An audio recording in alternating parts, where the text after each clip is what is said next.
Hello, everyone. I'm sorry. I am Prof. Mua Geek. Welcome back to the channel. And welcome to the Dune book study, the final Dune book study, wrapping it all up.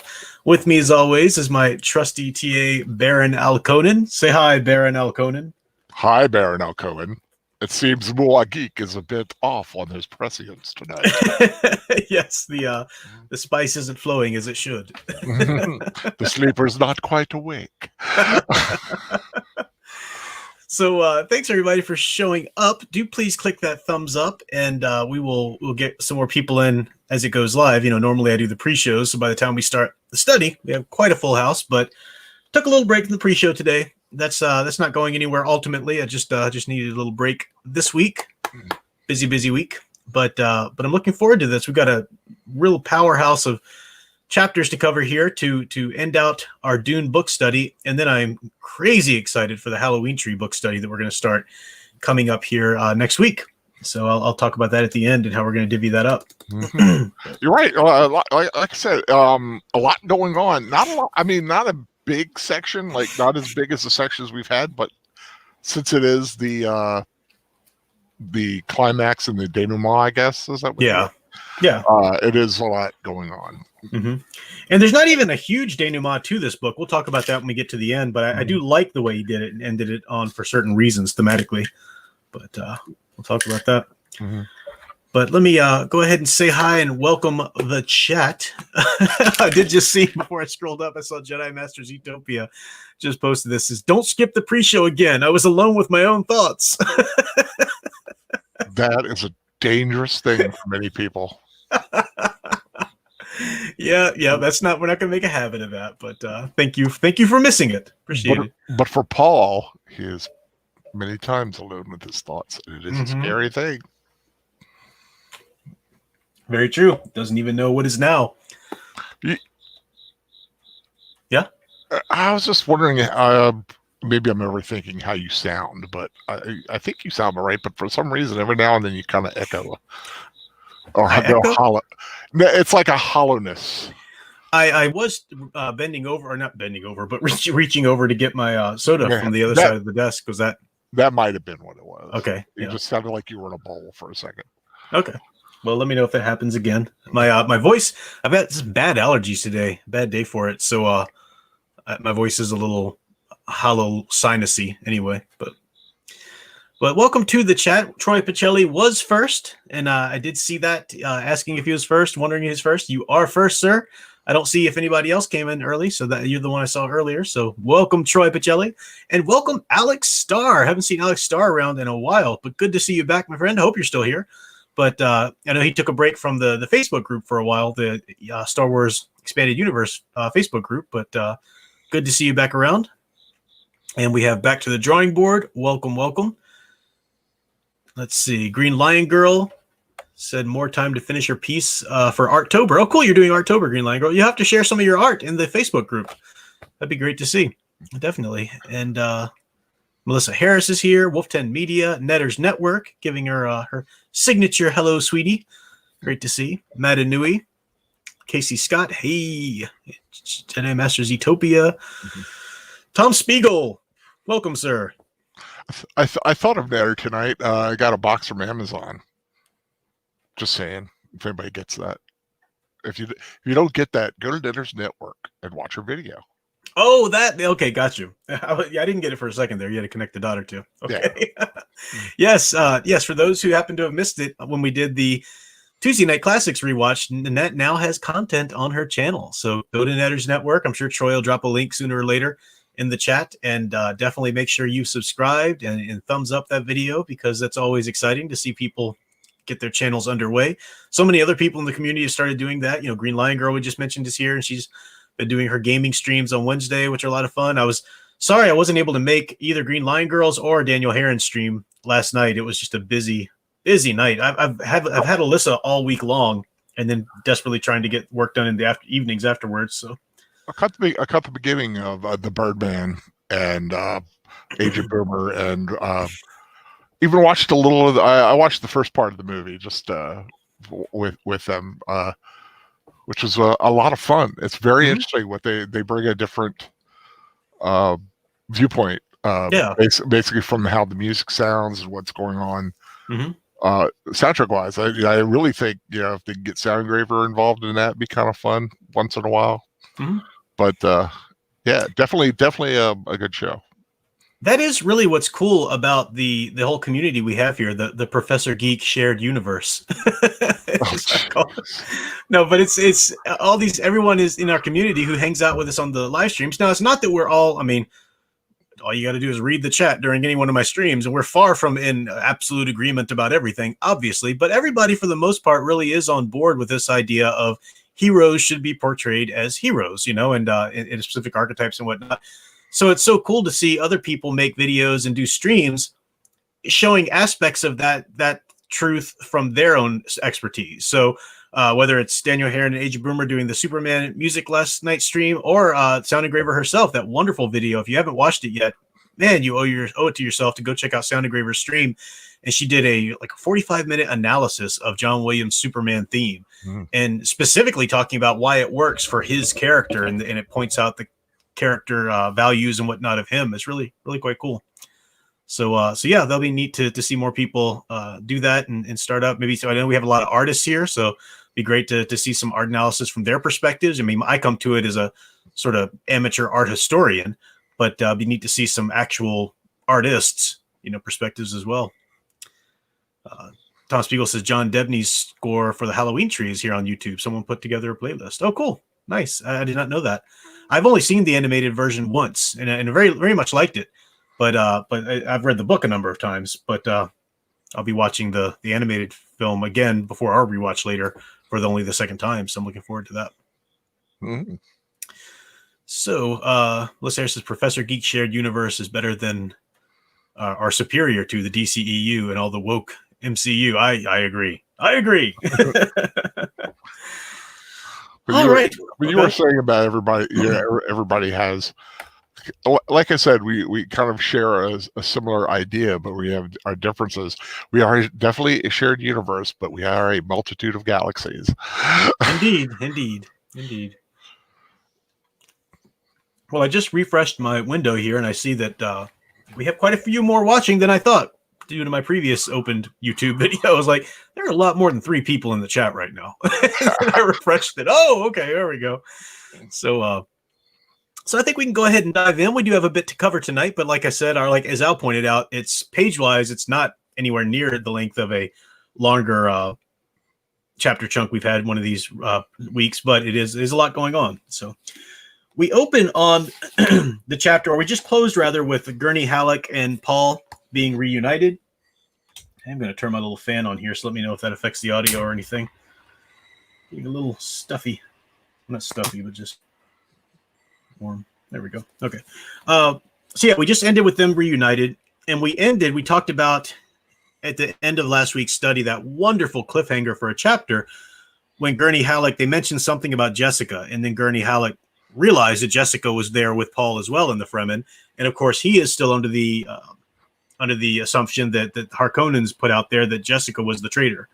So it says the cavern, its yellow light of glow globes, was forced out of his thoughts by rage. The she-witch alive, while those she betrayed are bones and lonesome graves. I must contrive it that Paul learns the truth about her before I slay her.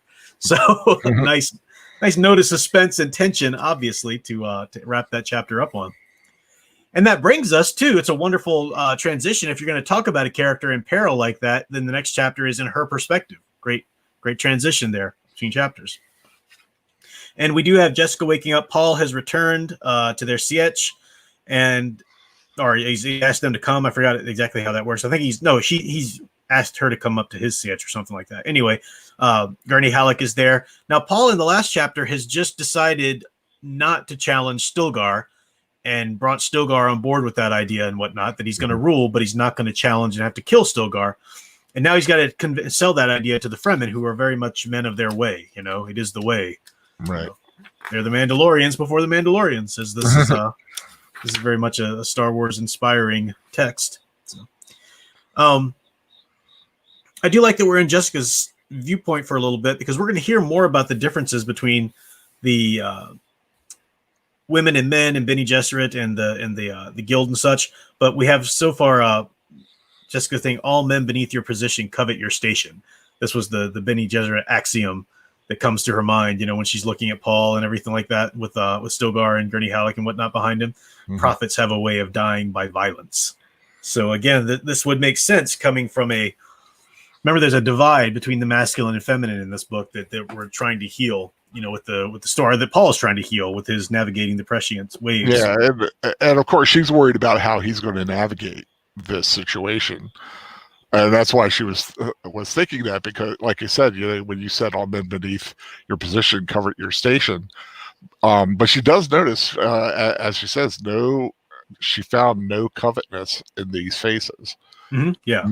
Yeah. Nobody wanted to be Paul, it seemed, but they wanted to follow him. Yeah. And as Paul is, they kind of force the issue. The people, are you going to call out Stilgar? Are you going to be a coward and stuff like that? And Paul starts to maneuver and do his ploy the way he wants to break this to them and get them on board with it. But Jessica's judging it again. We've seen her do this a number of times. And again, it's that divide between her Bene Gesserit training and now her ultimate awareness as a Reverend Mother, but still the divide between that and Paul as the Kwisatz Haderach, at least the one capable of being, or one he hasn't fully, shall we say, initiated himself at this point. We'll get to that. Mm-hmm. But still that divide in the way they do things. Jessica thinks he's using the voice well, she thought, but that's not enough with these people. They've good insulation against their voice control. He must catch them with logic. And she said, this is a dangerous way to do it. You shouldn't be doing this or that or whatever. What I like is Paul's thoughts here and what he even says here. Let's see. He's talking to them about their ways. Stilgar moved up beside Paul. How many of you see what this means, Paul asked. Stilgar saw it immediately. They're cut off. He's talking about the news they got from Raban and whatnot. Paul pushed the mention. This was my father's ducal signet, he said. I swore never to wear it again until I was ready to lead my troops over all of Arrakis and claim it as my rightful fief. He put the ring on his finger, clenched his fist. Utter stillness gripped the cavern, because now he's got to navigate between the division between Muad'Dib and Duke Paul Atreides, because these are two roles he has too. Who rules here, Paul asked. He raised his fist. I rule here. I rule on every square inch of Arrakis. This is my ducal fief. Whether the Emperor says yea or nay, he gave it to my father, and it comes to me through my father. Paul lifted himself onto his toes, settled back to his heels. He studied the crowd, feeling their temper. Almost, he thought. There are men who will hold up positions of importance on Arrakis when I claim those imperial rights which are mine. Stilgar is one of those men, not because I wish to bribe him, not out of gratitude, though I'm one of many here who owe my life for life. No, not because he's wise, but because he's wise and strong, because he governs this troop by his own intelligence and not just by rules. Do you think me stupid? Do you think I'll cut off my right arm and leave it bloody on the floor of this cavern just to provide you with a circus? Now, this is really kind of cool what he's doing here, because he's using logic there, but he's also, once he connects the logic, he throws it back in their face like, your ways, these things you're desperately clinging to are illogical, just to give you a circus, that kind of idea. So he's definitely balancing between, hey guys, let's just reason this out, and shut up, I'm the boss. I mean, he's trying to break a generations long tradition, and it's very much like calling into the Jungian thing. It's almost ingrained in their DNA that this is how things are done. Yeah, exactly. And he's eventually successful here, and I like the little ceremony he does. He takes Stilgar's crysknife and knights him with it, basically. And as he swears his loyalty to him as a duke. I dedicate this blade to the cause of my duke, Stilgar says, and the death of his enemies for as long as our blood shall flow. Paul said. So good. Stilgar repeated it after him. That's right. I was like, this is Stilgar's line. What's Paul saying? Okay, yeah, Stilgar repeated it. Kiss the blade, Paul orders. Stilgar obeyed, and yeah, good. So we've got this wonderful scene there, which is kind of tense, a little tense, because you don't know how it's going to play out at first when you're first reading it. Are the Fremen going to force a conflict, or how's that going to go? What's going to happen there? But no sooner is that over than suddenly before we are going to get to Gurney Halleck here in a second. But we also have Cheney and some more of Jessica's thoughts here. Remember that we left Jessica and Cheney, that situation with Hera, telling her that even Cheney herself doesn't necessarily feel she's a right for or could be the best use to Paul as a mate. And this is Jessica's. Paul's coffee service and fluted alloy of silver and jasmium that he had inherited from Jameis rested on a low table to her right. She stared at it, thinking of how many hands had touched that metal. Cheney had served Paul from it within the month. What can this desert woman do for a duke except serve him coffee, she asked herself. She brings him no power, no family. Paul has only one major chance to ally himself with a powerful great house, perhaps even with the imperial family. They are marriageable princesses after all, and every one of them a Bene Gesserit trained. So you still got this Bene Gesserit training persists in Jessica, and we're not going to see her conquer it until the very end. But it's worthy of note that it's ebbing and flowing, and even now persisting, even as she loves Cheney, as she said she does, and she does. But she knows that politically, she just can't quite see the benefit of it.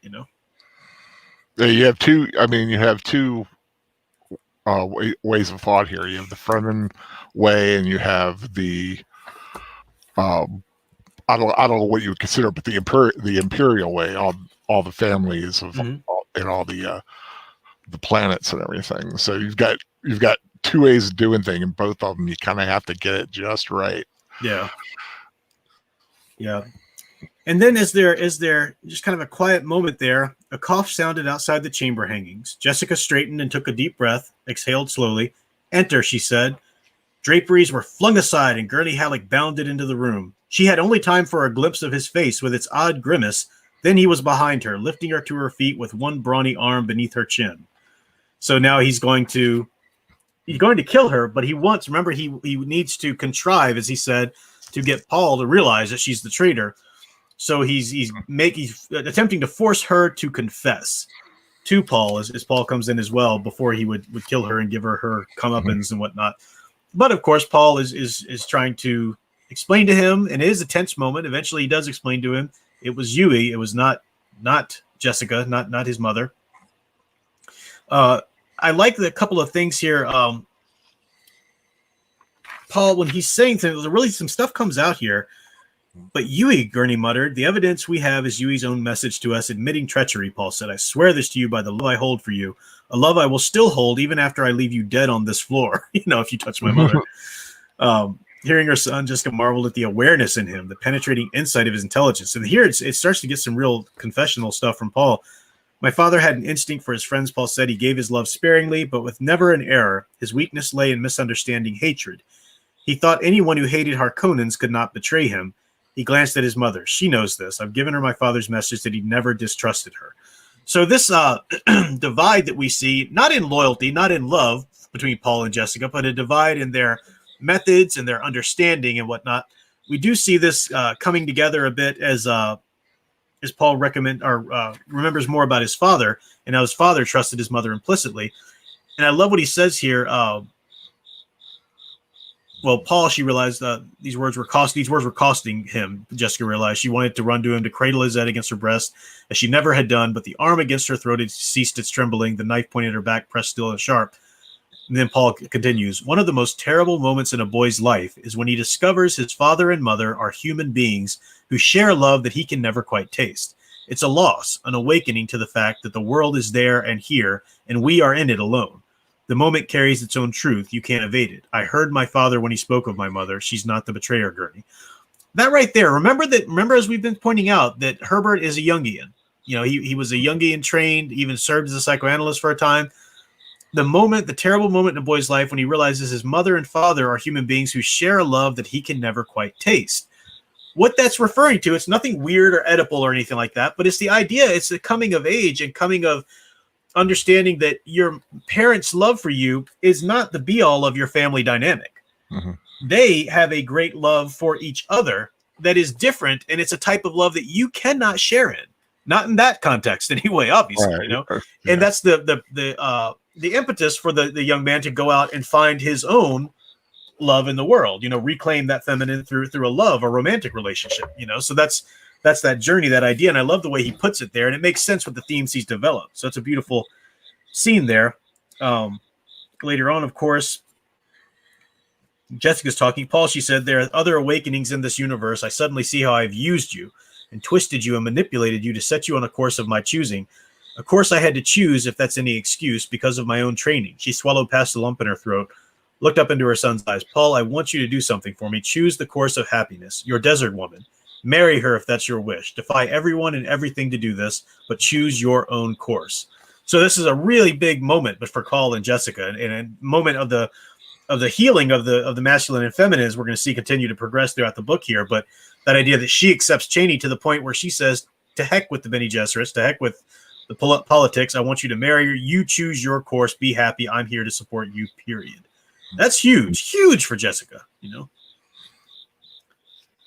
And of course, we get to the aftermath of Gurney. Yeah. Which is just devastating for him. Oh, yeah. I mean, he's nothing but loyal, has only ever been loyal. And his desire for revenge against Jessica was only because he thought, you know, she was guilty, and in that he was being loyal. So he wants to kill himself. He wants them to kill him. I mean, like I say, he's had this wish for this desire for revenge for years, convinced it was her. Mm-hmm. And now it's like, what has he been doing these last few years? What has he been thinking? All this, his world's turned upside down again, and he feels he's betrayed the Atreides in the worst way possible. Yeah, it's a heavy moment. Mm-hmm. And I love that the way they call him out of it, the way they get him out of it is very key. It's similar to the way that they got Thufir Hawat out of his desire to be, resigned after he failed, to do the security check or whatever in the beginning. The way they get Halleck out of it is requesting him to serve. Play this song for my mother. Not, hey, it's okay, you're forgiven, we're all one here, we're all equal. No, go ahead and serve us. Just show us your loyalty. You know, if you're loyal to your leaders, realize that we bear no ill will, and now perform, show us the merits and the tasks that we keep you here for, as a friend, as a servant, and so forth. So beautiful song there that they have in play. That kind of wraps up that chapter. If there's anything else you wanted to throw into it. No, but I do like that. Like I said, his head was so much into Gurney the fighter, mm-hmm. that the way to bring him out of it was to activate Gurney the bard, basically. To have him sing. Yeah. I do want to talk about the very last page of the chapter, because we will talk about what Paul does here, because that picks up in the next chapter, but I kind of want to separate it off there. Yeah. Also, thanks. Troy's asking for more thumbs up. I'll always take more thumbs up. And Wolf 10 Media, welcome Wolf 10 Media, says if you don't, he will wolf out. So you don't want Wolfie here to wolf out. So make sure Wolf 10 Media stays nice and civil and human. Give those thumbs up. Paul leaves this moment. And again, there's something about that realization that he had there, our confession of pain or whatever that he had there.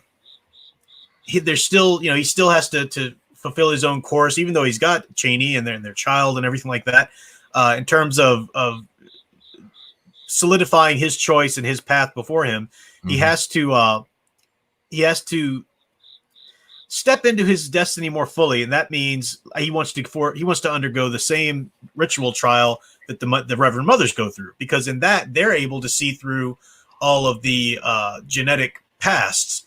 And the Kwisatz Haderach, of course, is supposed to be able to see through all of the women's genetic past, but also the men's, So that's what the Kwisatz Haderach is supposed to do. How else do you do it other than to undergo this dangerous ritual? Yeah, because he had never had the vision of any danger from Gurney. Mm-hmm. There was no prescience for it, so he realizes I've got to open this up fully. Yeah, I have bits and pieces. I need to completely open the curtain of the future, and that's why he does this. Exactly. And what I like about this, we talked about it before when Jessica underwent this ritual, but the idea, as Troy pointed out very specifically for us too, the idea is that you take one of the makers that they keep in different sietches there, they keep them stunted in growth, and the worms are the masculine force, remember, in a way, we're going to get to that, why they're even more than that, but but they're this masculine, fertile force. Even a phallic symbol, quite literally, going through the sands of Arrakis and fertilizing it, making this spice, if you look at it in that manner. But if you drown, they hate water, because they're native to Arrakis. And if you were to drown one, then they release that chemical or whatever that creates that powerful hallucinogen poison that the Reverend Mothers change within themselves and helps them undergo that ritual and that transformation. But they keep the makers in these different sietches by surrounding them by water. That's how the maker can't get out. The little tiny worms can't get out. So you've got this little masculine form surrounded by water. It's a womb.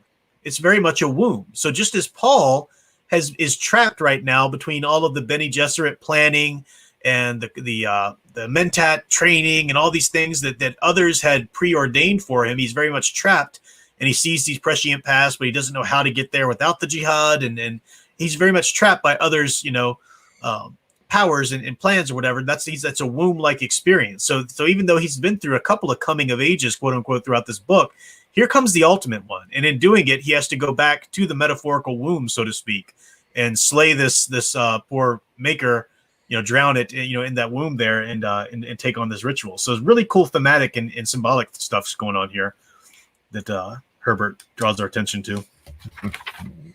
Poor so, Lord. Yeah, I know, right? If you worship these things, seriously, you treat them abominably. Yeah,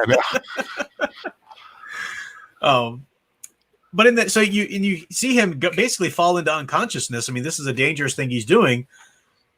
In chapter, so another good moment of tension, and then the very next chapter starts with time has passed. You don't know what's happened, what's been going on. Chani has been summoned to that northern sietch there by, she thinks it's Paul, but she learns eventually it's by Jessica. And so this is a big deal. So this is Jessica's first meeting with Chani after having that little encounter with Paul. Paul's been in a coma, we find out, basically. Jessica's the only one who really can perceive this for who Bene Gesserit training. It's some people are starting to murmur that no, he's really dead and she just won't let it go or whatever, won't let them reclaim his water and so forth. But I like that it's with all of Jessica's Bene Gesserit training and Reverend Mother knowledge and powers, it's Chani. She's the only one that can bring Paul back to consciousness. Mm-hmm. And I think that's more to do with her love and knowledge of Paul in her context than it is necessarily any powers. I mean, we know she's in training to be a Reverend Mother and stuff too, kind of a mentor type, idea. But it's kind of interesting that when Chani gets there, Jessica doesn't immediately tell her about it. Yeah. She kind of eases her into it by just every day. It's like, how's my grandson? Uh-huh. That's a lovely fabric. Oh, yeah. I like that. Does Leah send me anywhere? And I'm like, and Chani sees right through it. Yeah. Chani sees. Tell me about Paul. What's wrong with Paul? Something's up. And I think it's a little bit of a test. If one thing, Jessica doesn't know quite how to. Jessica wants to treat her as an equal, but doesn't quite know how. And then, and so there's a little bit of a testing going on there. But then Chani passes quite well and sees through it all, as you said. But when Chani is brought into Paul, she's asking questions about it and stuff and whatnot. And then she's so flew from the ceremonies. Jessica nodded to herself from. Get me the raw water of the maker, Chani said. Jessica stiffened at the tone of command in Chani's voice, then observed the intense concentration in the younger woman and said at once. So, like, who are you to boss me around? But then she realized she knows something. There's something she knows. Chani sat staring at Paul. If he has tried to do this, she thought, and it's the sort of thing he might try. Jessica knelt beside. So they didn't know. Jessica thinks he was poisoned, but Chani puts it together that he's taken the water of the maker. So she has Jessica convert a little bit of it, but Paul's eyes fly open. It's not necessary for her to change the water, he said. His voice was weak. So they finally, and he thinks he's only been out for a moment because he did eventually master changing the water within himself, but it took him quite a few weeks there, but he thinks it's only been a moment. But he's done it. And he's got this prescient knowledge now. He can see through all the paths and whatnot, even the male path as well as the female. I like as they're talking, Paul said, and this is where it gets the real explanation of the masculine and feminine divide, why they wanted a Kwisatz Haderach to begin with. Mm-hmm. What happened, Cheney demanded. Jessica shook her head. Paul said, there is in each of us an ancient force that takes and an ancient force that gives. A man finds little difficulty facing that place within himself where the taking force dwells. But it's almost impossible for him to see into the giving force without changing into something other than man. For a woman, the situation is reversed. Jessica looked up, found Cheney was staring at her while listening to Paul. Do you understand me, Mother? Paul asked. She could only nod. These things are so ancient within us, Paul said, that they're ground into each separate cell of our bodies. We're shaped by such forces. You can say to yourself, yes, I see such a thing may be, how such a thing may be, but when you look inward and confront the raw force of your own life unshielded, you see your peril. You see that this could overwhelm you. The greatest peril to the giver is the force that takes. The greatest peril to the taker is the force that gives. It's as easy to be overwhelmed by giving as it is by taking. And he says, I'm at the fulcrum. He said, I cannot give without taking, and I cannot take without, and he broke off looking at the wall at the right. So he started to realize he can't evade this jihad and everything like that he's thinking about. But that's a wonderful, so again, Herbert as a Jungian, the masculine and feminine divide I've been talking about and beating on this entire book, but here we really have it come to a head. And, so to heck with you, ideologues of contemporary culture. And this is why I'm really nervous about the movie, too, because this is a movie that's going to be coming out. I guess it'll be the second or third film or whatever, if they've divided up into so many. Are they actually going to include this philosophy? Because this is flying right in the face of the nonsense gender construction garbage, that people go at today. And people try to say, well, that's just gender, like culture. But I mean, of course, it's not. But yeah, they do try to say the sexes are constructed too, basically. I mean, right up to the fact that, it's crazy. It's crazy how far they go with it, and even pretending they're not going that far, they do. So this idea that there's an intrinsic difference between men and women, and it goes more than just plumbing. It is a intrinsic difference between an innate masculine in men, innate feminine in women, and I think that's just the fact of as well. It's not just all. There are certainly something to be said for cultural constructions. That is such a thing, but it doesn't go nearly as far as the ideologues of today would like it to go. So you've got this divide, and as Paul says, they're a threat to each other. Unless they come together in mutual trust and understanding, as Paul and Cheney do, as Paul and Jessica eventually are kind of coming to terms with, in terms of as far as a mother and son goes. That's the key. That's the balance. To give and take, to accept both, not to fight giving with taking or fight taking with giving, but to realize, as Paul the Fulcrum here says, I cannot give without taking. I cannot take without ultimately giving what he needs. So just a really deep and philosophical moment that I love, and it really ties the book together, the book's themes together so well. Before the chapter ends, Paul does set into motion his plan. And it's no one really understands what's going on until he actually pulls the trigger on everything in the end. But he's absolutely sure of himself at this point because he's seen down all these paths. And he sets up explosions that could, if he gives the word, completely destroy all the spice on Arrakis. Mm-hmm. Now, we know that would completely cripple the entire galaxy because people are addicted to it. It's what gives the Spacing Guild their ability to navigate, the navigators, and it's what gives Bene Gesserit their powers as well. Ultimately, so the spice is everything. The spice must flow. And he says, who can destroy a thing has the real control of it, Paul said. We can destroy the spice. So really just amazing moment here. And you see Paul really stepping out and taking control fully. Nothing's holding him back now. He doesn't have to learn how to ride the Maker. He doesn't have to learn any of this stuff. He's Muad'Dib on the warpath at last. And he knows that the Emperor is here. The highlighters are in the sky without, he's like, I haven't seen the future. I've seen the now. They're up there now. The Emperor is here, and they're reaching the tipping point. Exactly. I like Phoenix Halcyon. Welcome, Phoenix Halcyon, who, of course, is responsible for the wonderful thumbnail clip art here of Al and I and our Dune guises. Very much appreciate it, Phoenix Halcyon. He says, I tuned in at the right time. Prof Geek speaking great truth. Thank you. And then Daniel Craig, welcome Daniel Craig, says, given they already changed the gender of a character, no, they aren't going to follow this philosophy. I'm inclined to agree with you, sir. I know everybody's, well, give it a chance. You don't know. Like, really? Okay. This time for sure, Hollywood will do it right. Ultimately, they'll probably just do what they always do. They'll just leave the philosophy out and just kind of do the basic action stuff, which is pretty crappy when you got such a profound work like this. It's profound, but sometimes they think, no, I don't know if the most of the audience would get it. Well, dumb it down. Yeah, let's dumb it down a little bit. The next chapter, I like the time jump too, and this is something that for you writers out there, when you're into the climax of your story and you're getting there and you're needing the pace has to speed up.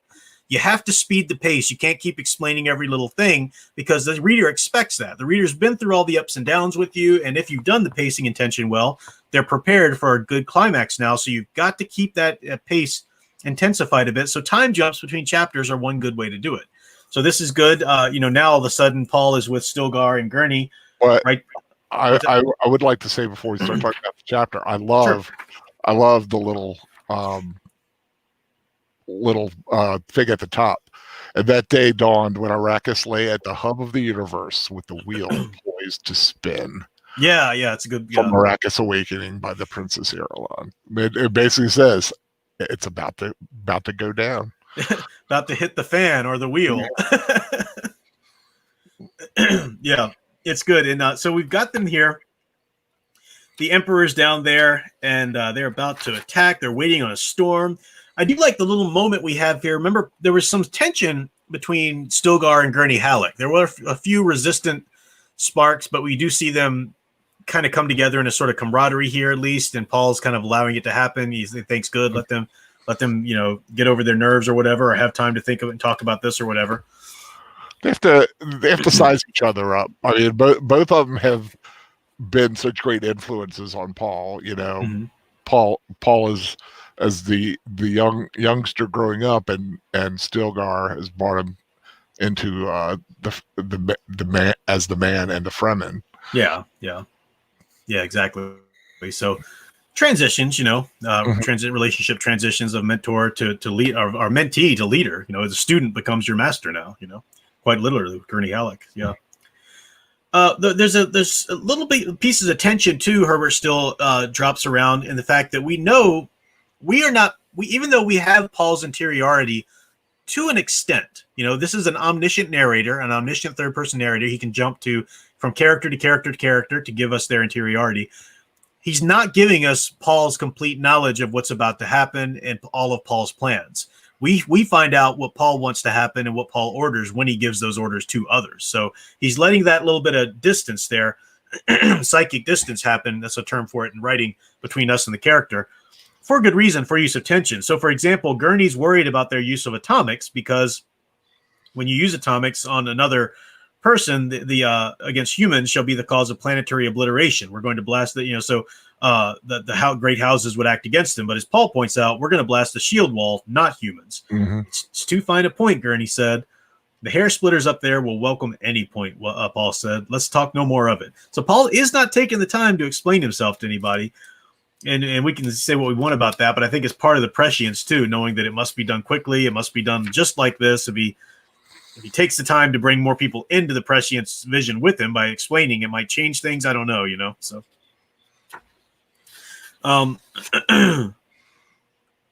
Then this really horrible moment, the storm is coming. They're going to use the storm as a cover to break in. And then they find that the Sardaukar have attacked their home Sietch. They've taken Aliyah hostage.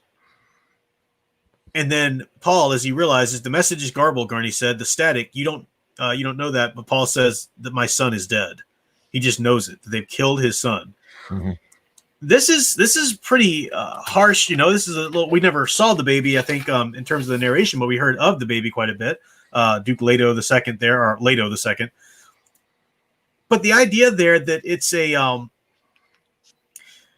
Paul's fertility, his fertility to bring about that son, it was failed because he was still in a sort of maternal bondage. I think that's the theme going on. It's not the logical reason for why Paul's son was killed in the text, obviously. But if we think about Paul just setting out now as the Kwisatz Haderach and whatnot, but also as man, away from mother, away from father, with his realizations that he's had and everything like that, it makes sense that now his real fertility, can no longer fail or whatever. So it's a subtle Jungian thing where the story kind of leans to it. That's not the logical reason why these things are happening in the story by any means, but interesting. He says he could feel the old man wisdom, the accumulation out of the experiences from countless possible lives. Something seemed to chuckle and rub its hands within him. And Paul thought how little the universe knows about the nature of real cruelty. That's heavy. that something within him chuckling and rubbing its hands like an old man's wisdom. It's like that universe, right? But how little it knows of real cruelty, and he's experiencing the cruelty of his son's death, but also the thoughts of revenge and whatnot as well. It's just fabulous writing. It really is something. Yeah, but I do want to mention one thing. I love, and it's also a question. The storm. At one time they said a great grandmother of the storm, Muad'Dib. Yeah. But Paul goes, "It's my storm." He said, saw the silent awe on the face of the Fenikin who heard him. Do you think it was him, or do you think it just happened to be just a big storm and he's using it? I think it's the big storm. I don't think he caused the storm, but I think he knows the storm's coming, so that's why he plans around it with the prescience. Yeah, I figured at least that, but I was just wondering if there was something somehow that was able to. I don't know. But it made you wonder. Yeah. I think the language, as you pointed out, I'm glad you read that line, because a great grandmother of a storm, they often talk about the goddess or Arrakis itself as female, but Shai-Hulud, the maker, is very male. So again, the male fertilizing, quote unquote, the planet of Arrakis, so that kind of working together on Arrakis to create this spice, and the great grandmother of a storm. So the feminine force is bringing this destructive storm, but Paul claiming, no, that's my storm. We're going to use it. I think that's another great picture of the coming together and the working together of those forces. Yeah. So next chapter, we're back with our good old Baron Harkonnen.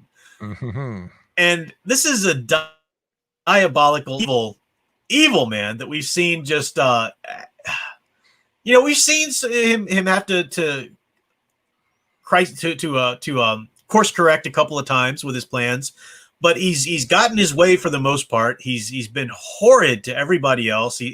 We finally get to see him suffer a little bit of retribution here, just in how uncomfortable he is to be brought before the Emperor.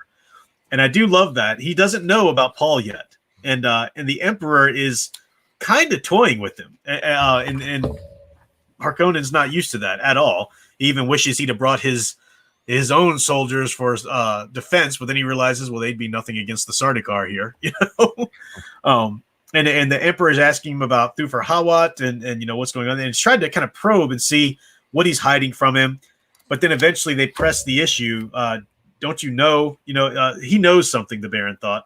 Fear sat like a stone in his stomach until he could hardly bear the thought of eating.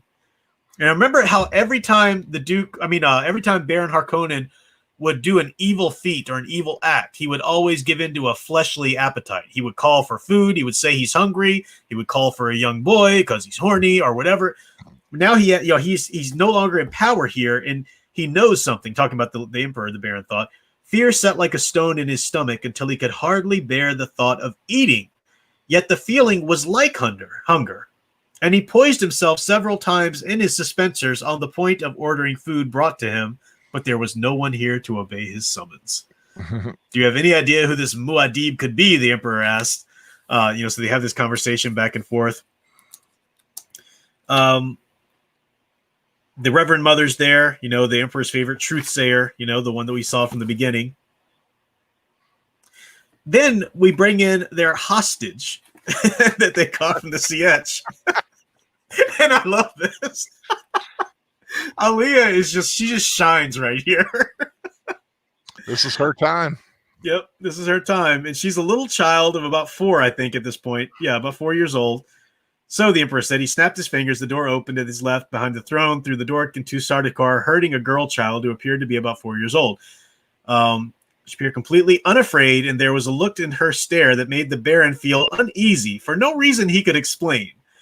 And she says the Emperor cleared his throat, but the child spoke first. A thin voice with traces of soft palate lisp, but clear nonetheless. And that's that uncanniness of a child's voice, barely the mouth still unable to pronounce all the words, but the brain that knows them. Mm-hmm. So here he is, she said. She advanced to the edge of the dais. He doesn't appear much, does he? One frightened old fat man, too weak to support his own flesh without the help of suspensors. And I got written in my margin here from the first time I read this, out of the mouths of babes, from the scripture. And of course, even the little part there, even the old Bene Gesserit truthsayer drew back as a child passed. Yes, a warning sign in her direction. The old witch obviously was shaken by the child's presence. Yeah, senses that there's an abomination here, quote unquote. I love it. It was such a totally unexpected statement from the mouth of a child that the Baron stared at her, speechless in spite of his anger. Is it a midget? He asked himself.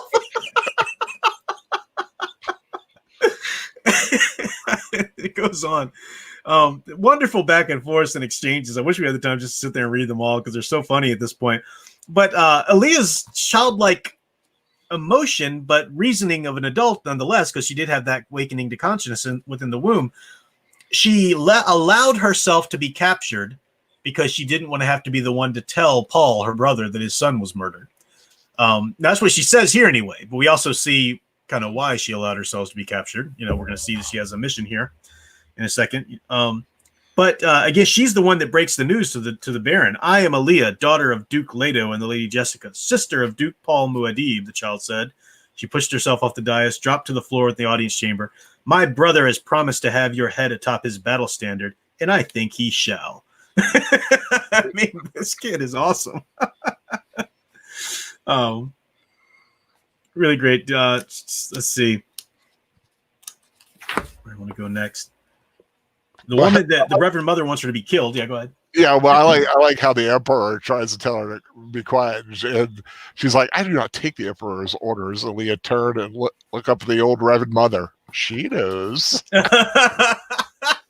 Yeah, because the Reverend Mother guesses what she is now. That she was a child in the womb during the ceremony of the Reverend Mothering.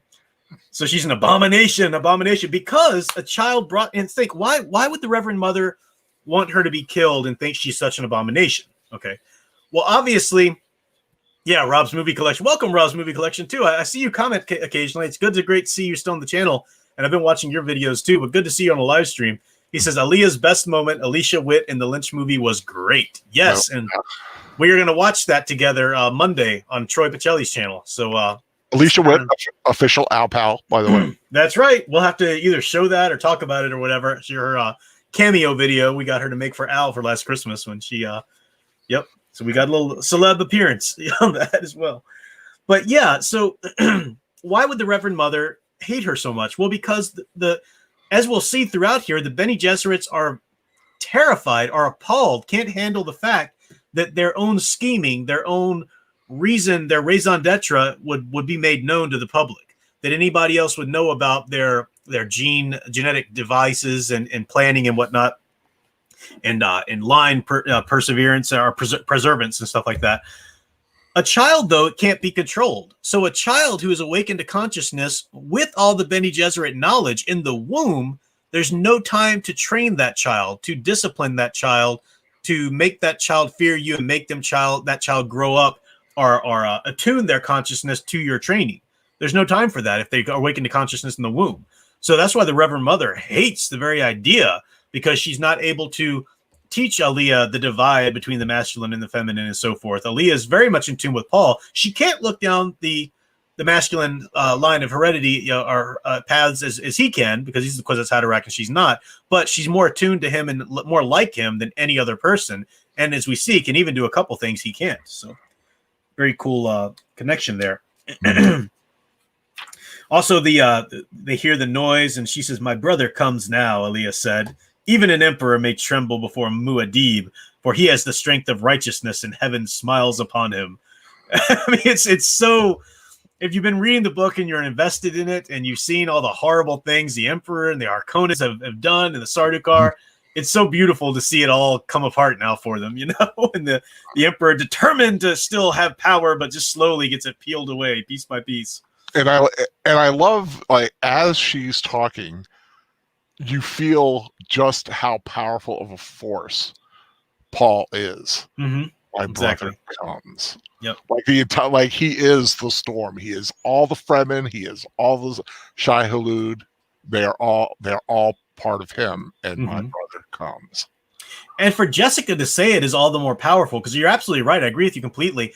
But it's not a Fremen. It's not somebody just blindly, religiously devoted to Paul who might think that. This is someone who's raised a Fremen, but also his blood, and also has the knowledge of the Reverend Mothers. And for her to say it, damn, that's serious, Yeah. Paul, Troy says, actually, the things Aaliyah can do that Paul cannot or will not are more a liability than a strength, and her lack of training and self ultimately led to her death. Well, that's beyond this book, but yeah, you're right. Yeah, we're not. Go ahead. And now, of course, someone will finally meet. Yes. So his comeuppance. His uppance has come. His uppance has come. So the Emperor stood in front of his throne. I told you, Aaliyah said, the lights start to flicker and whatnot. The shield is being breached, basically. The Baron moved 2 steps behind Aaliyah. Sardaukar were leaping to positions at the doors. "We will fall back into space and reform," the Emperor said. "Baron, my apologies. These madmen are attacking under the cover of the storm. We will show them an Emperor's wrath then." He pointed at Aaliyah. "Give her body to the storm." As he spoke, Aaliyah fled backward, feigning terror. I love this. "Let the storm have what it can take," she screamed, and she backed into the Baron's arms. "I have her, Majesty," the Baron shouted. "Shall I dispatch her now?" Yeah! He hurled her to the floor, clutched his left arm. "I'm sorry, grandfather," Aaliyah said. "You've met the Atreides Gom Jabbar." She got to her feet, dropped a dark needle from her hand. The Baron fell back. His eyes bulged as he stared at a red slash on his left palm. You! He rolled sideways in his suspensors, a sagging mass of flesh, supported inches off the floor with head lolling and mouth hanging open. Love it. And then the Emperor, "These people are insane." Quick, into the ship. It is so freaking well done. Oh, I love that. He's like, "Get off the planet now." I know. A 4-year-old just completely assassinated somebody. This is nuts. Let's get out of here. So they're trying to get out, but they can't leave. And he's got 2 of the guildsmen with him. The Spacing Guild. Is this part? Am I getting ahead of myself? I think No, it's here. Is it here? I think, yeah. Oh, yeah. There it is, yeah. So they kind of bypass the Emperor at this point, because the Spacing Guild navigators have a limited prescience, remember, for the navigators. So they start conferring with the Reverend Mother, which is interesting because now you have a masculine and feminine force coming together to confer, but what they're conferring about is the ability to maintain the division, basically. Let's keep the Emperor in power, keep all of this, let's keep the division going. And how do they do that? They do that by let's summon Count Fenring.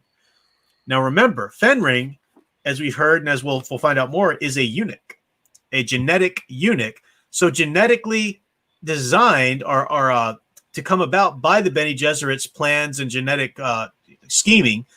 So he's a male who's infertile. So he's a cut off, like an emasculine masculine. He's able to do all of this taking of life. He's a wicked, crazy, dangerous assassin. Later, we'll see he's even capable of taking down Paul in a moment of Paul's fatigue. But it's a wonderful moment we'll get to later here. But they call for him. So the masculine force of the Spacing Guild, the feminine force of the Bene Gesserit Reverend Mother, come together in an attempt to maintain their divide. They call forth the eunuch assassin. You can't. He's just beating you over the head with this wonderful theme. It's wonderful. You can't call it more any clearer than that. Anything else from that chapter you wanted to talk about, Al? Oh, you got it. Okay. Excuse me, my voice is going a little bit, but we're just about done. So now we're on to the to this last, I think it's last chapter. Yeah, last chapter. Paul calls for a what do they call it? It's not a parlay, but they call it something. But he's going to a truce for a council. Discuss terms or whatever. So he promises not to harm the emperor or any of the men with him, and so forth. Let's see. He's going to get dead. Jessica comes to Paul, so Jessica with him. Gurney's with him now. Yeah, go ahead. I was just thinking, we're, like I said, this is literally like the calm after the storm. Mm-hmm. Yeah. Can you imagine what some of these Sardaukar are seeing when those worms come busted through that? Yeah. So they suddenly see these Fremen, who they have faced nothing ever like the Fremen. No men could ever stand up against a Sardaukar, but the Fremen are raised in the same and trained in the same environment. They are similar. And they're riding freaking sandworms in the middle of a storm. I mean, this is the worst nightmarish vision. I agree with you. It's like, dude, not only are these guys better than us, but look at what they're on. I know. I just love that imagery. Wonderful image. I'm glad you pointed that out and reminded me to stop on that. Yeah, good. Paul does get this little prescient vision. So this is what I was talking about with Aaliyah. Gurney's talking to him, kind of giving him reports.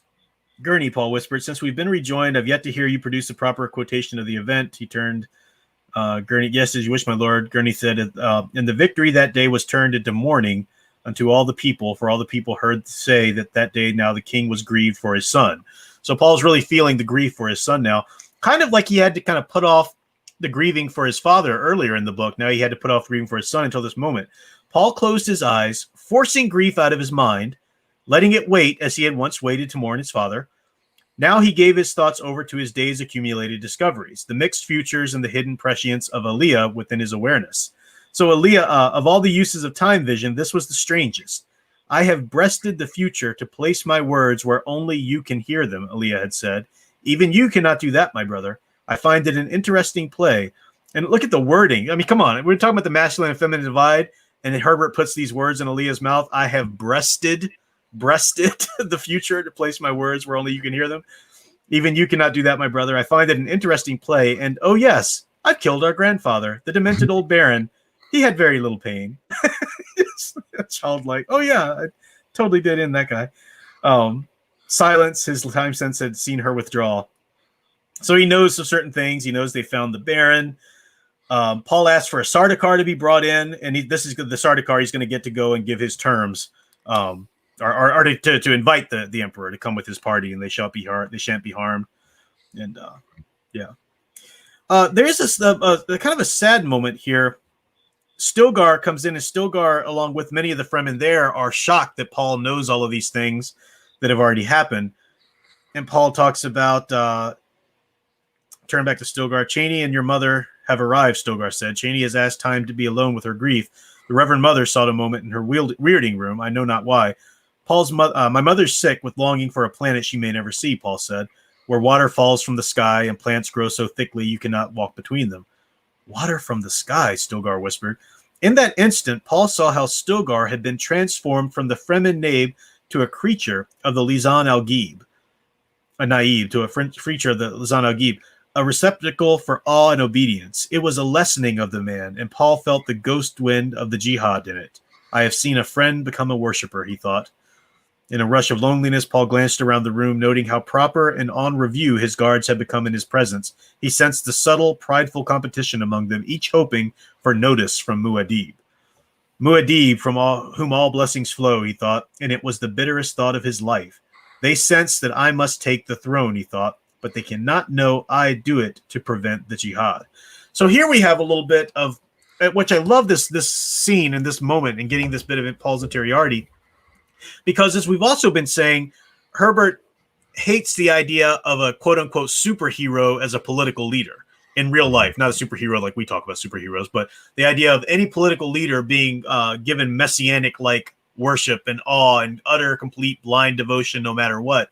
He certainly believed this was a great horrible danger, and he's had this danger in the book with Kynes' father parodying it, but Paul himself, even as he's forced into this role and acquiesces to it and accepts it, but only accepts it in order that he can try to avert horrible tragedy that he sees in the future, this jihad and whatnot.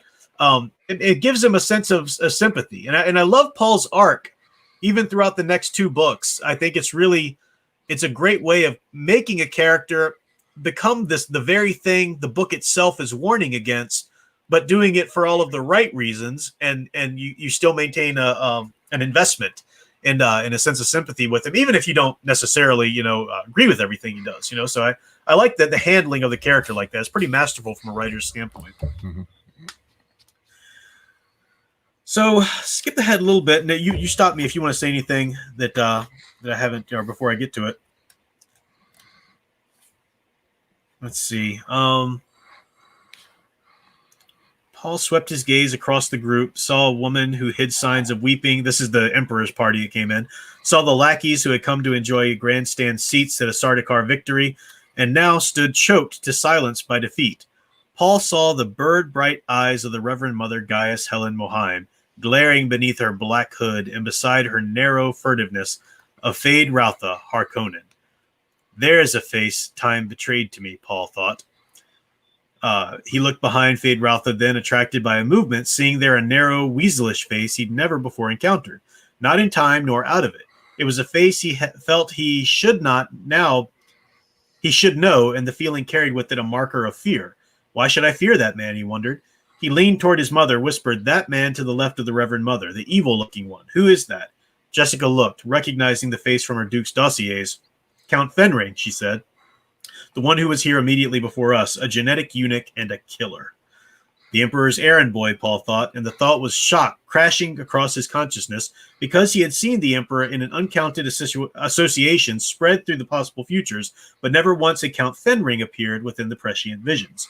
So this little drop here of Fenring, we'll come back to him in a second, but it's enough that you've got Paul, this incredibly powerful character. All of his plans are coming forth and made right. Well, how do you keep the tension for the reader to get through the rest of this climax? Because we still have a little chunk to go through here. How do you keep that by not going back on everything you've established that Paul can do and does see? Well, this is a wonderful way. You have somebody show up that suddenly is not in any of his visions. And we'll get an explanation for that in a bit. But really good leveling up some tension again as we come to the big climax here. But one thing that I think you miss is Jessica's talking to Paul about the possible aligning with the Emperor. Yeah, and not to make the same mistake that his father did, which was to not, not follow his heart and follow politics. Right. It's like she's a princess. Paul said she's my key to the throne, and that's all she'll ever be. A mistake. Yeah. You think because I'm what you make of me, what you made me, that I cannot feel the need for revenge. Yeah. Yeah. So we finally meet Princess Irulan, who's been giving us all these epigraphs throughout the book. Daughter of the Emperor here, beautiful woman, but Paul doesn't look at her for that. Paul looks at the political alliance. If he were to marry her, because remember, he and Chani aren't married, he would an Atreides would become the next emperor. So pretty big move. And but Jessica now, because she's gone through her journey, realizes that don't do that, just forge your own choice or whatever. But Paul has now come back over to her side a little bit and thinking this is what has to be done, to navigate these paths that I see. So yeah, it's a good thing to point out. Yeah, it's one thing to be a fighter and a warrior, but now he has to also be the politician. Exactly. Yeah. Now Gurney had said earlier, he told Paul that Thufir Hawat is with the Harkonnens. There's with the Emperor. and Hawat had done some hand signs to make sure he stays there. Don't bring him over. And Paul refuses this. Paul makes Hawat come out and has this sort of talk with him. And Hawat, of course, terrified, wants to, there's two for Hawat. Paul said, "Let him stand free, Gurney." Hawat's gaze stabbed past Paul, and the old man said, "Lady Jessica, I but learned this day how I've wronged you in my thoughts. You needn't forgive." Thufir, old friend, Paul said, "As you can see, my back is toward no door." The Thufir's teaching. "The universe is full of doors," Hawat said. "Am I my father's son?" Paul asked. "More like your grandfather's," Hawat rasped. "You've his manner and his look and time of him in your eyes." "Yet I'm my father's son," Paul said. "For I say to you, Thufir, that in payment for your years of service to my family, you may now ask anything you wish of me, anything at all. Do you need my life now, Thufir? It is yours." Paul stepped forward a pace, hands at his side, seeing the look of awareness grow in Hawat's eyes.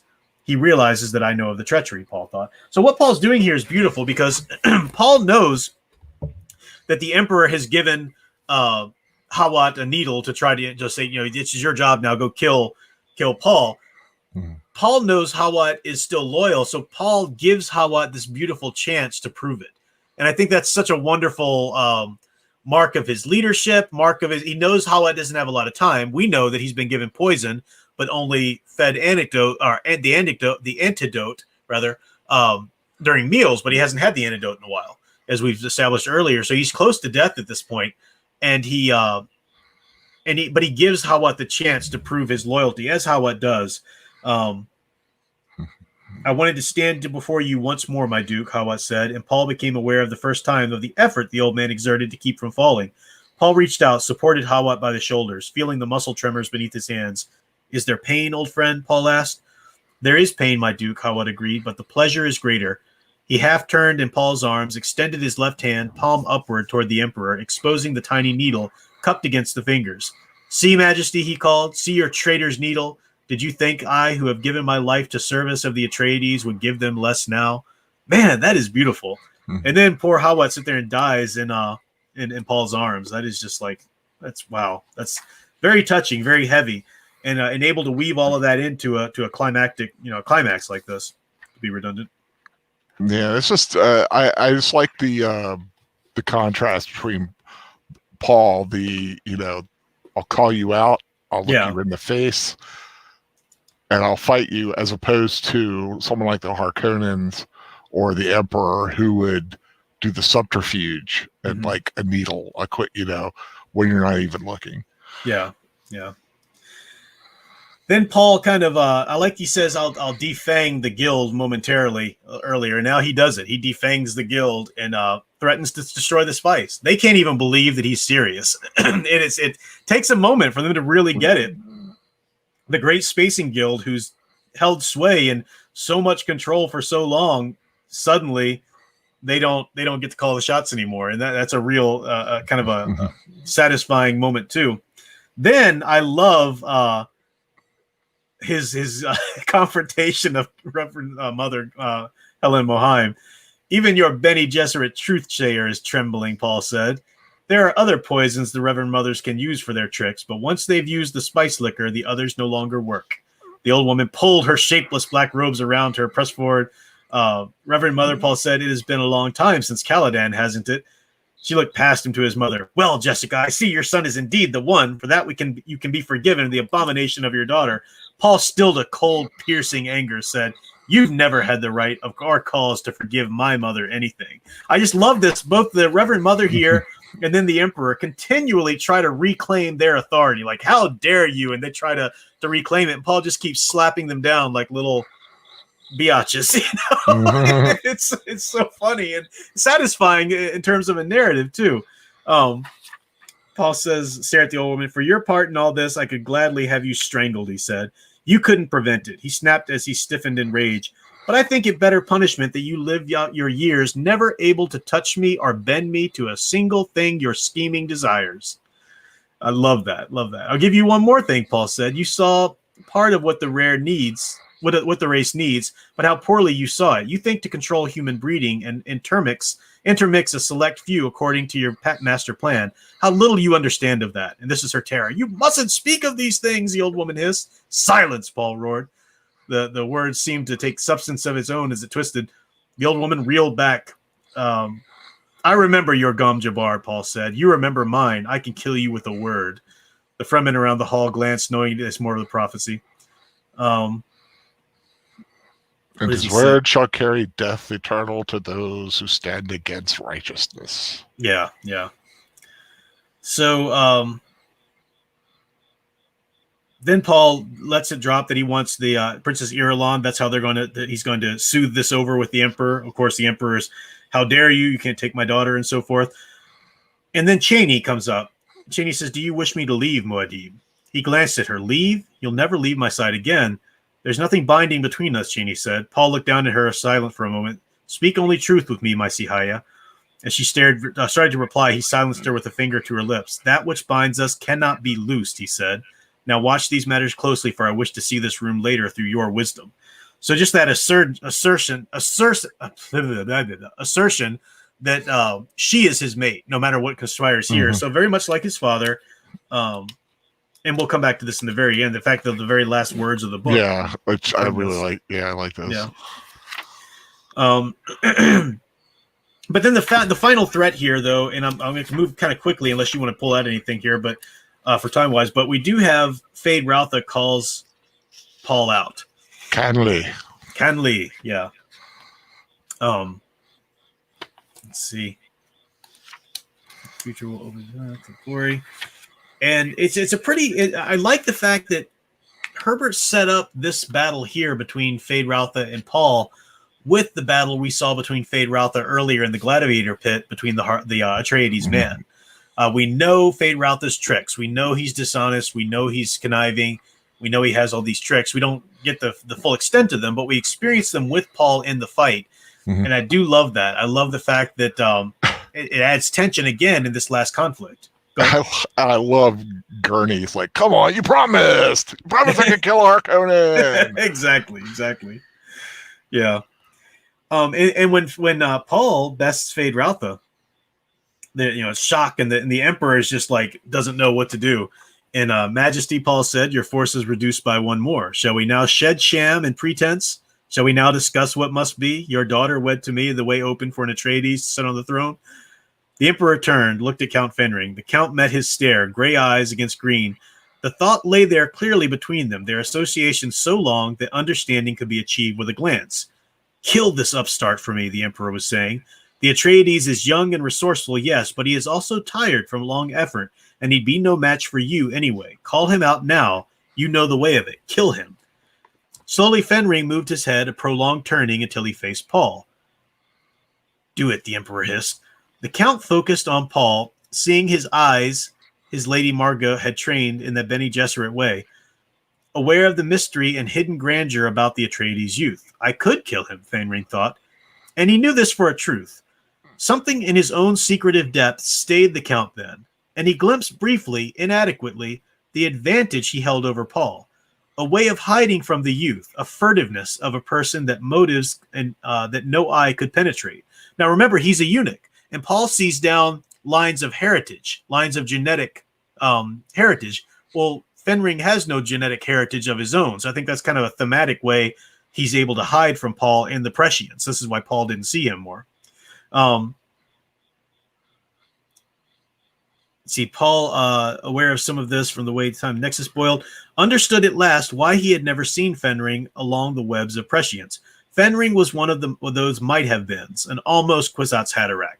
Crippled by a flaw in the genetic pattern, a eunuch, his talent concentrated into furtiveness and inner seclusion. A deep compassion for the Count flowed through Paul and the first sense of brotherhood he'd ever experienced. Fenring, reading Paul's emotions, said, Majesty, I must refuse. Rage overcame Shaddam IV. He took the short steps to the entourage, I love this, cuffed Fenring viciously across the jaw. A dark flush spread up and over the Count's face. He looked directly at the Emperor, spoke with deliberate lack of emphasis. We have been friends, Majesty. What I do now is out of friendship. I shall forget that you struck me. It's like, dang, don't mess with that guy. Paul cleared his throat. I'm trying to find the part where Paul senses, maybe I missed it, or maybe it's later, where he senses a kind of sibling, like a he's never been closer or felt more like a brother to somebody than Fenring because of that Kwisatz Haderach path that was at least in him, you know. Oh, I thought you read that. Paul, aware of some of this form of the way the Nexus boiled, understood the way he'd seen Fendring along the webs of prescience. Yeah, I thought for some reason I thought it was a little more developed than that or something. There may be another passage or whatever, but yeah, that idea anyway I think is good. Yeah.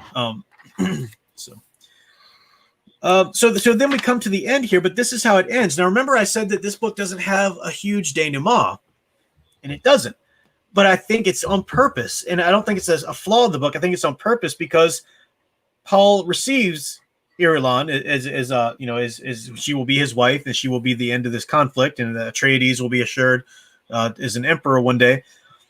And but that means that there's still Chani. Remember, Chani is the symbol. She's the one that brings with Paul the coming together of the healing of this masculine and feminine divide that we saw most extremely through the Spacing Guild and the Bene Gesserits here. So perhaps so Paul's talking about what he was going to give people. Gurney will have Caladan, perhaps Caladan is going to give Stilgar, governor of Arrakis, and everybody, all of the people that fought for his father are going to be well rewarded. I love all that. Jessica nodded, feeling suddenly old and tired. She looked at Chani, and for the royal concubine, no title for me, Chani whispered. Nothing, I beg of you. Paul stared down into her eyes, remembering her suddenly as she had stood once with little Leto in her arms, their child, now dead in this violence. I swear to you now, he whispered, that you'll need no title. That woman over there will be my wife, and you but a concubine, because this is a political thing, and we must weld peace out of this moment. Enlist the great houses of the Landsraad. We must obey the forms, yet the princess shall have no more of me than my name. No child of mine, nor touch, nor softness of glance, nor instant of desire. So say you now, Chani said. She glanced across the room at the tall princess. Do you know so little of my son? Jessica whispered. Now, this is really key that Jessica's the one that steps in here to defend, but also to heal this breach between Paul and Chani when she's been the one that's kind of wedged it in. And I love how they tie in what Jessica says to all the stuff from the beginning, all the beginning of the chapters. Exactly. See that princess standing there, so haughty and confident. They say she has pretensions of a literary nature. Let us hope she finds solace in such things. She'll have little else. That's why she's such a prolific writer. Yeah. A bitter laugh escaped Jessica. Think on it, Chani. That princess will have the name, yet she'll live as less than a concubine, never to know a moment of tenderness from the man to whom she's bound.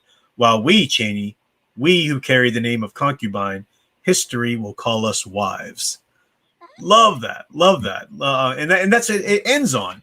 Now, I don't know much about Herbert's, and maybe Troy can speak to this, or if you know some of it out, please do. But I don't know how much of the world and how much of the planning Paul Herbert had for the book when he just wrote this first one, if he'd already had outlines for the next ones or whatever. But this is obviously a huge setup for a next one. But at the same time, it's a perfect ending to this story and to the themes, because with Paul talking about what he's going to give each person that fought with him, you don't need to see it go and be done now. You don't need to see him give it to them. That's denouement enough, knowing that it's going to happen. And then to end on those powerful words where Jessica, who saw as a divide the idea of never being Duke Leto's wife, and she was going, remember, she's the one that had Paul against the Bene Gesserit's wishes. So there was a bit of and she did it because of her love for Duke Leto. So that's a little bit of the healing, a promise of it between the masculine and feminine there. And now it's all come to full circle, and her telling that to Chani is just a huge moment. It's a really great closing of the themes here for the book. Yeah, it's nice. I really don't know much about Herbert himself or his plans. I really, know. I personally have only read the first 3 books, so yeah. So I think I'm gonna wrap it there because my voice is quite gone at this point. I've been talking for a bit. We're well over our usual time, but then we kind of had to really, give it a good closing. Troy said, I can speak more to that point on Monday. Good. Yeah. And let me just, right now, before we, we'll close up eventually and talk about everything here that's coming first, but just let me emphasize Troy Pacelli's channel here. Troy, if you want to drop your link there, Dune's not over yet in terms of our treatment of it. It's going to finally culminate in the rewatch of the David Lynch's Dune on Troy's channel on Monday. He'll drop the time and everything like that. But that's where we'll talk more. We can tie up all the themes as we watch the movie together and stuff, and be a good time, good fun time. So that is make sure you subscribe to Troy's channel and hit that notification bell so you'll be ready for that. And of course, make sure you've joined the Professor Geek Facebook group so that you can get notifications and links to when things are going to drop, and a channel guide and a schedule and all that kind of stuff to all of our channels in our community as we work together and do all this content. So we're going to get our Toto on. Toto, that's right. Toto. Yeah, love Toto. Really great. Oh, boy. So closing thoughts from you about the book, Al, or anything? Anything else? Great book. You could definitely tell how of the influence of many of the sci-fi that came from it, especially Star Wars, very heavily influenced by Dune. I know a lot of people like to bring into account some of the Japanese samurai films as the influence, but Dune was a heavy influence for Star Wars, of course. Yeah. Just a great book, highly undervalued outside of hardcore sci-fi fans, I believe. Yeah, because it's not, everybody knows all the main thing, your Star Trek, your Star Wars, but a lot of people just don't bring up Dune because it probably has. I mean, the Lynch film, which we'll watch, was very good stylistically, but it had some story issues. I really like the sci-fi version, but of course on sci-fi you don't exactly get the mass viewers for it. And I think this is really the first time Dune is coming into the public consciousness the way it is, especially now that we're an internet society and the web is so heavily prevalent. I know Children of Dune was, but I mean, the sci-fi version was, early on. But this is kind of big. It's just too bad it's happening in the time of COVID. Yeah, definitely. I see Melissa Harris saying bye. Well, if the chat has a few moments, stick around because we are going to talk about the next book studies and stuff like that, and give a little bit of news here. But but yeah, no, I just wanted to close up. I agree with what you're saying, Alan. It's I hope I this is kind of laughable for me to even say. I hope the fact that Dune is coming back into people's consciousness because of this movie, I hope it prompts more people to read the book. That's what I really hope. I hope this book study has prompted some people, or will, in the recorded videos that remain up, on the channel, will bring some people into it. So as Troy reminds us, we're watching the theatrical release. So there are a number of different versions of Lynch's Dune obviously out there, but we're going to watch the theatrical, easier for everybody to get a copy of. So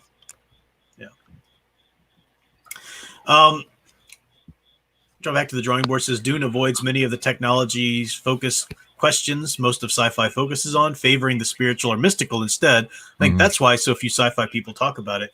I agree, and that's why Star Wars. Can you turn your headphones down a little bit, Al? I'm hearing big echo. I don't know if it's coming from that or. I had earlier. Okay, I don't know, but it might just be StreamYard. But yeah, the Star Wars itself is quote unquote sci-fi. It's more space opera, it's got the fairy tale aspects than the hard science, so that's where it draws from Dune from. Space fantasy. I always heard that term and I was like, yeah, that works. Yeah. Magnificent Mongo Slade. Yeah, Dune is very thick in spirituality. Absolutely. So we have 3. Let me check the calendar here. Just make sure I know what I'm talking about. In terms of book studies between now and Halloween. So this is what's happening for book studies now. We actually have 4 book study sessions, technically, between now and before Halloween starts.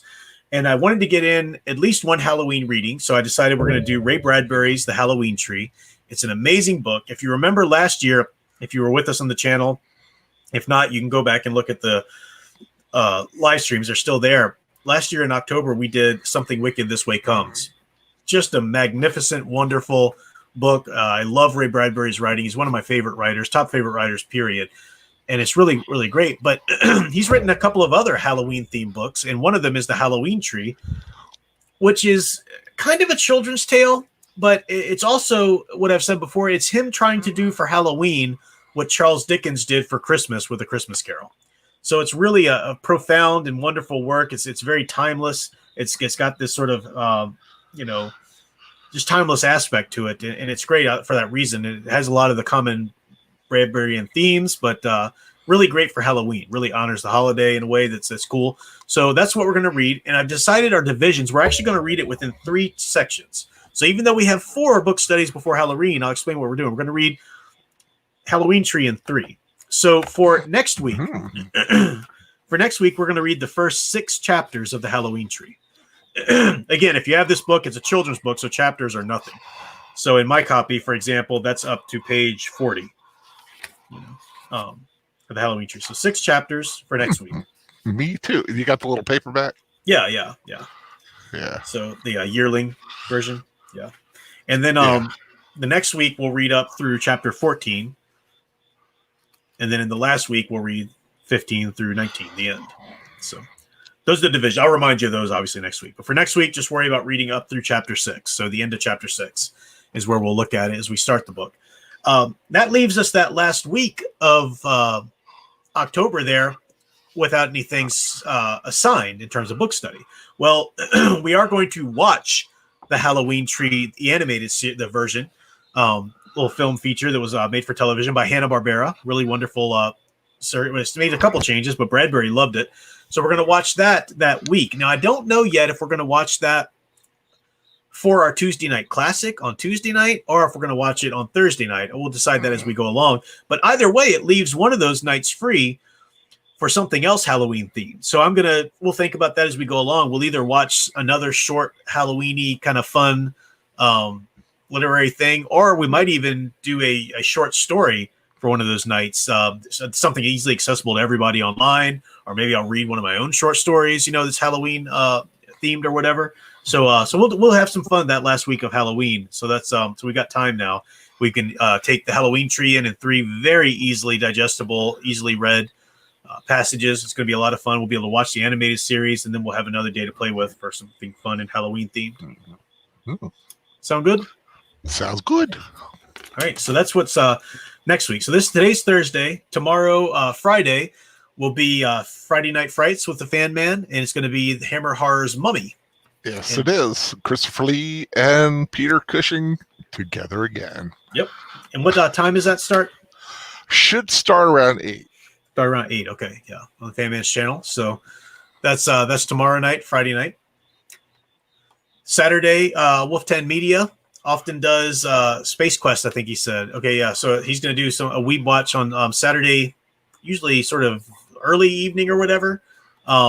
He starts something there, which is pretty great. Then we have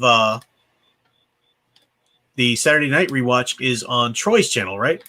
Correct. And we are going to be watching In the Mouth of Madness. Yep, In the Mouth of Madness. Which is the last of John Carpenter's Apocalypse That's series. right, yeah. Yep. So that's on Troy's channel, Saturday night, the rewatch there. Sunday night, you have Mr. Matchstick's Weeb Watch. I think he's doing, is he doing Helsing or something? Or is he doing Guyver? I forget. I don't know. Yeah, something. But Mr. Matchstick does a Weeb Watch on Sundays. And then Sunday evening, of course, Troy and AJ Boomer on AJ Boomer's channel do their study hall show, which is kind of the spiritual successor to the old office hours we used to do here. They talk about the geek news and everything in the day. They call it study hall, to kind of keep with the theme, which is great. But a fun show. And who is there? Are they having Nanette on this week, right? Is that what they? Yes, Nanette will be the third. Will be their third this week. Yeah, so wonderful. Get out to support Netters Network. I think she said if her computer is taken care of by then or whatever. So back to the International Board Guyver wrapped last week. Okay, yeah. So yeah, I missed. It's a lot to keep track of. That's why you definitely should join the Facebook group and follow those amazing calendars that Troy puts together and stuff, and the channel guides and stuff. They're so good.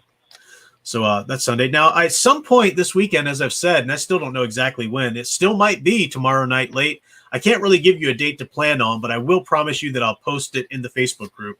I am going to start a live playthrough of Knights of the Old Republic. I've done it a little bit before, but I'm going to start new from the top, and I'm going to shut up during the cutscenes because the goal of it is to really help people who aren't gamers take in that story of Knights of the Old Republic because it's so amazing. It's such a well-done story, period, but it's such a crucial story to the EU. And if you're not a gamer, unfortunately, it's nowhere out there adapted in novel form or anything. So this will be one way for us to hang out together. I'll have the camera on, the chat on, and be responding to you guys, of course, but we'll be able to get to experience the story together. So I'll try and get that in a few long playthrough sessions. This weekend's a good one for it because I don't have a lot going on. So I'm trying to do it at some point where I'm not as conflicting with other streams. Now, I might just have to go up against somebody's stream. And I hate to do that, but I do have some schoolwork to do tomorrow night. That's the thing. So I don't want to do it, obviously, while Fanman's stream is going. So if I can finish schoolwork by the time, then I might do it tomorrow night. I might just have to do it either Saturday or Sunday night. There's no way of getting around kind of double streaming against somebody there. But I won't publicize. I won't try and pull any audience away. And definitely, if you have a choice between the two, go check out Troy or Age of Boomers or whoever else is streaming, because mine will be there as a video. I'll leave it up on this channel. So look for that, though.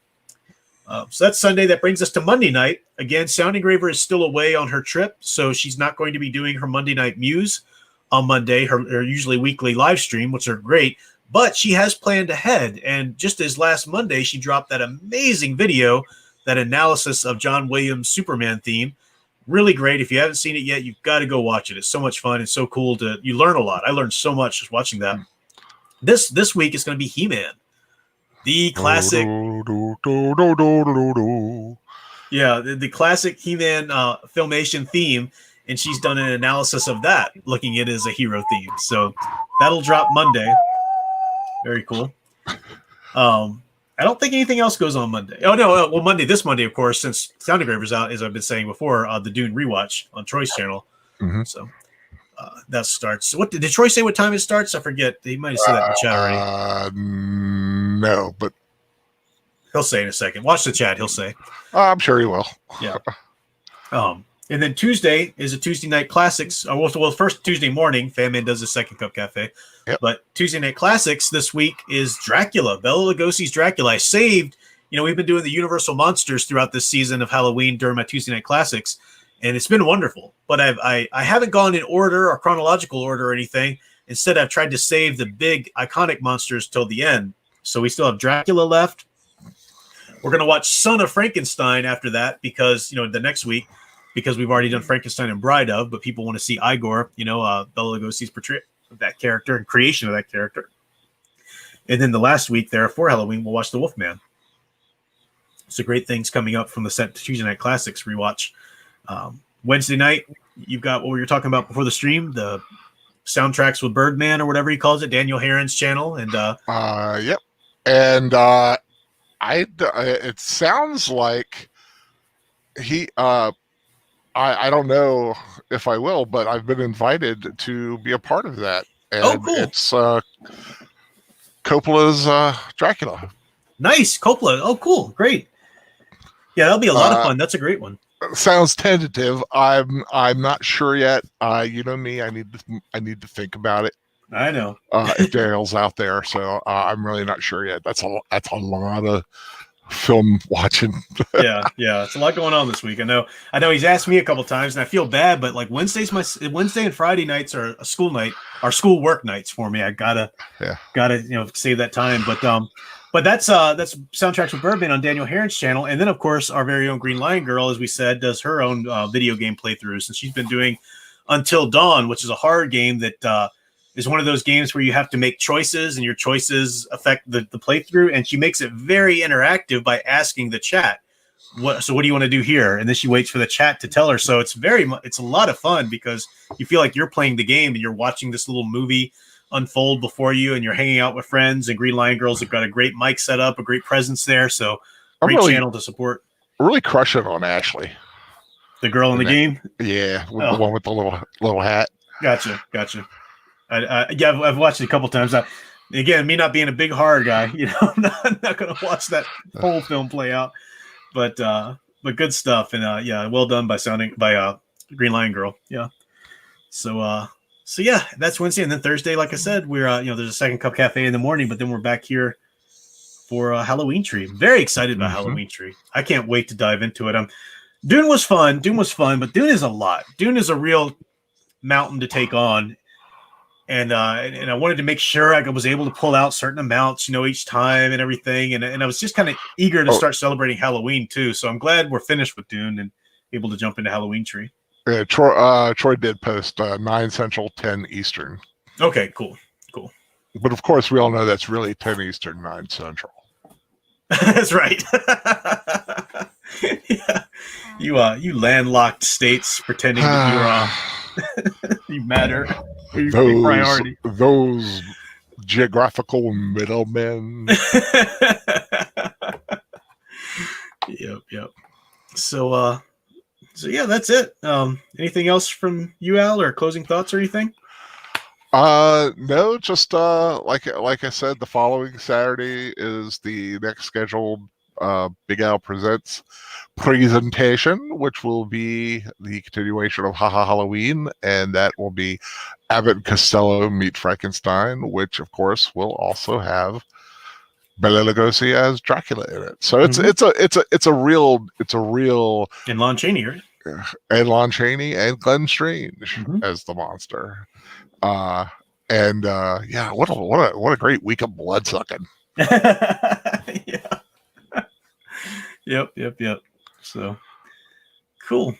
All right, so that's everything coming up. Thanks for hanging out with us. It was a lot of fun, and we got more wonderful content. Lots of great opportunities to hang out together this month. So keep coming back, and until then, keep enjoying and digging deeper into the stories you love. Thanks for watching, everybody.